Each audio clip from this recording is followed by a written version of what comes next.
السلام علیکم گائز، میں ہوں بشرا ہارون اور آپ دیکھ رہے ہیں بشی ٹی وی۔ قارون کا انجام۔ قارون کون تھا؟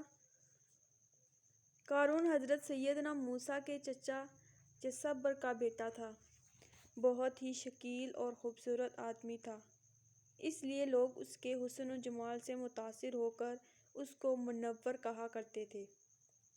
اس کے ساتھ ساتھ اس میں یہ کمال بھی تھا کہ وہ بنی اسرائیل میں تورات کا بہت بڑا عالم اور بہت ہی ملنسار و بااخلاق انسان تھا، اور لوگ اس کا بہت ہی ادب و احترام کرتے تھے۔ لیکن بے شمار دولت اس کے ہاتھ میں آتے ہی اس کے حالات میں ایک دم تغیر پیدا ہو گیا اور سامری کی طرح منافر ہو کر حضرت سیدنا موسیٰ علیہ السلام کا بہت بڑا دشمن ہو گیا اور بہت زیادہ متکبر اور غرور ہو گیا۔ جب زکوٰۃ کا حکم نازل ہوا تو اس نے آپ علیہ السلام کے روبرو یہ عہد کیا کہ وہ اپنے تمام مالوں میں سے 1000واں حصہ زکوٰۃ نکالے گا، مگر جب اس نے مالوں کا حساب لگایا تو ایک بہت بڑی رقم زکوٰۃ کی نکلی۔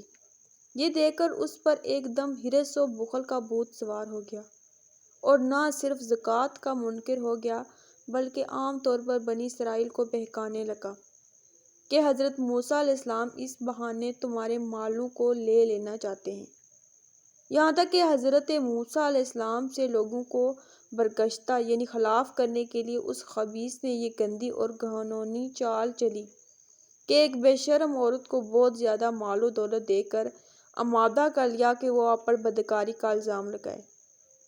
چنانچہ عین اس وقت جب کہ حضرت سیدنا موسیٰ علیہ السلام وعظ فرما رہے تھے، قارون نے آپ کو ٹوکا کہ آپ نے فلانی عورت سے بدکاری کی ہے۔ آپ علیہ السلام نے فرمایا کہ اس عورت کو میرے سامنے لاؤ۔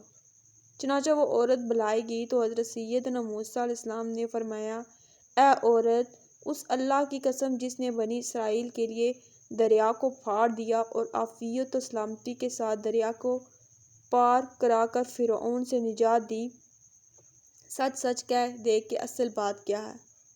وہ عورت سہم کر کانپنے لگی اور اس نے مجمع عام میں صاف صاف کہہ دیا، اے اللہ کے نبی، مجھ کو قارون نے کثیر دولت دے کر آپ پر بہتان لگانے کے لیے آمادہ کیا ہے۔ حضرت سیدنا موسیٰ علیہ السلام اب دیدہ ہو کر سجدے میں گر گئے اور بحالت سجدہ آپ نے یہ دعا مانگی کہ یا اللہ، قارون پر اپنا قہر و غضب نازل فرما دے۔ پھر آپ علیہ السلام نے لوگوں سے فرمایا کہ جو قارون کا ساتھی ہو وہ قارون کے ساتھ ٹھہرا رہے اور جو میرا ساتھی ہو وہ قارون سے جدا ہو جائے۔ چنانچہ 2 خبیثوں کے سوا تمام بنی اسرائیل قارون سے الگ ہو گئے۔ پھر حضرت سیدنا موسیٰ علیہ السلام نے زمین کو حکم دیا کہ اے زمین، تو اس کو پکڑ لے، تو قارون ایک دم گھٹنوں تک زمین میں دھنس گیا۔ پھر آپ نے دوبارہ زمین سے یہی فرمایا تو وہ کمر تک زمین میں دھنس گیا۔ یہ دیکھ کر قارون رونے اور بلبلانے لگا اور قرابت اور رشتہ داری کا واسطہ دینے لگا، مگر آپ علیہ السلام نے اس پر توجہ نہیں فرمائی، یہاں تک کہ وہ بالکل زمین میں دھنس گیا۔ 2 منحوس آدمی جو قارون کے ساتھی ہوئے تھے لوگوں سے کہنے لگے کہ حضرت موسیٰ علیہ السلام نے قارون کو اس لیے دھنسا دیا ہے تاکہ قارون کے مکان اور اس کے خزانوں پر خوب قبضہ کر لے۔ یہ سن کر آپ نے اللہ سے دعا مانگی کہ قارون کا مکان اور خزانہ بھی زمین میں دھنس جائے۔ چنانچہ قارون کا مکان جو سونے کا تھا اور اس کا سارا خزانہ سبھی زمین میں دھنس گیا۔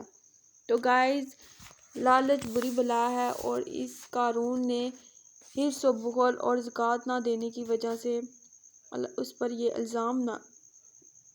عذاب نازل ہوا۔